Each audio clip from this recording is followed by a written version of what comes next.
We brought together around 25 graduate students from across the UK, Europe and even from the States to discuss the field of Islam and Muslims in contemporary Britain and Europe.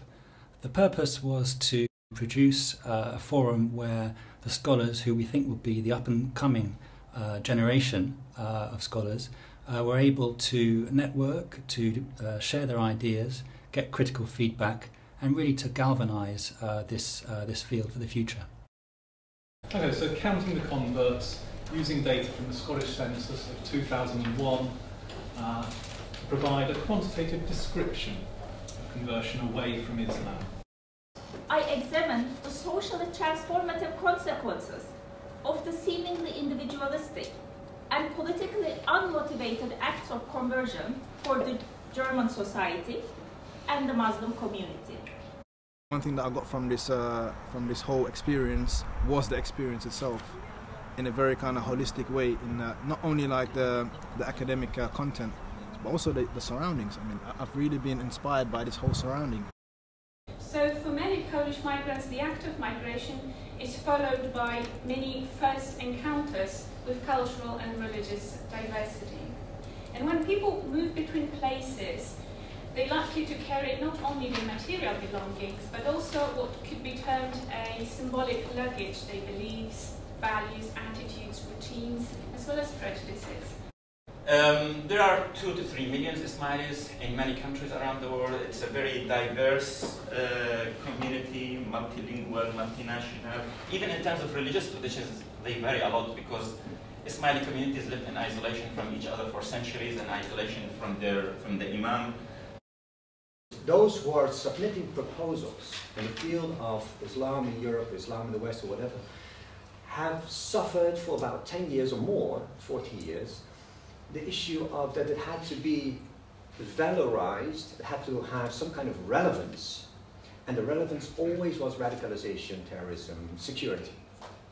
We have not discussed radicalism, security, or whatever. Thank you.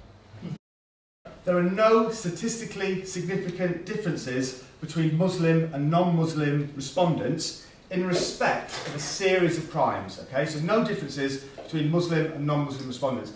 And the crimes where they share a broadly similar likelihood of victimisation include, let me read these, violence, wounding, assault, threats and robbery, i.e. the types of crimes asserted in the literature. The literature says, Muslim people are more likely to suffer these. Well, the setting is absolutely outstanding. The quality of the people here, the candidates, the mixture of disciplines has been truly inspiring, and I'd say really the whole experience has been quite transformative. And it was a moment for her, critical incident, and I've used critical incidents in my thesis, in which she realised that for that place, that restaurant, and with those people, that she should have put an empty chair next to herself for her blackness, and only then would she have felt recognised, because up until that point she was covered in this sense of invisibility. By revisiting the concept of music and following the concept that music is an extension of voice and nature, activities were then implemented so that children could participate without the use of musical instruments.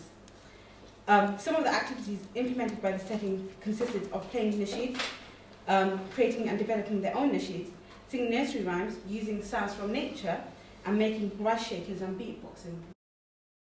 Now, I think we've seen repeatedly in this symposium a very creative and liberating trend aimed at challenging, countering and subverting prevailing discourses.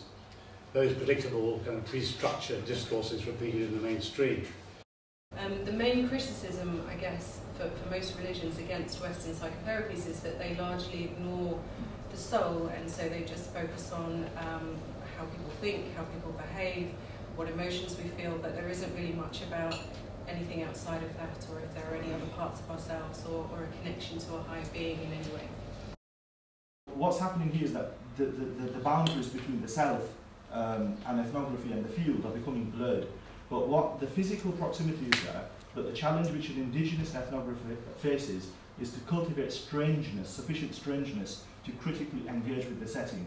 Whereas the challenge for a traditional classical ethnographer is to generate sufficient proximity to understand that setting. I've definitely seen the next generation of scholars here. Makes me very happy, very proud, and also very hopeful in terms also of topics, of methodologies. I mean, actually the only thing I want to tell them is, you know, go guys, go, go, go, go, because I'm not even running in front, I'm running behind and just seeing where they are going. It's fascinating.